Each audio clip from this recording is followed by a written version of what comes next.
एक पर्वतीय प्रदेश के महाकाय वृक्ष पर सिंधुक नाम का एक पक्षी रहता था। उसकी विष्ठा में स्वर्ण कण होते थे। एक दिन एक व्याध उधर से गुजर रहा था। व्याध को उसकी विष्ठा के स्वर्णमयी होने का ज्ञान नहीं था।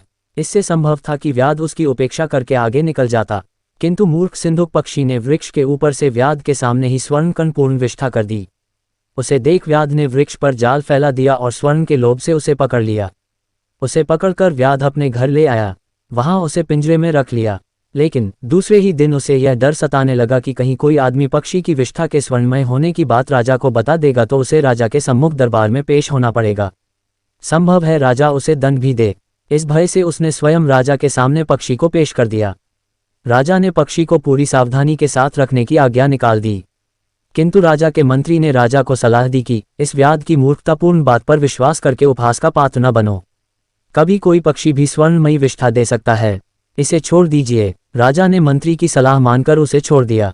जाते हुए वह राज्य के प्रवेश द्वार पर बैठकर फिर स्वर्णमयी विष्ठा कर गया और जाते जाते कहता गया, पूर्वम तावदः मूर्खो द्वितीय पाशबंधक्यः ततो राजा च मंत्री च सर्वम वै मूर्खमंडलम।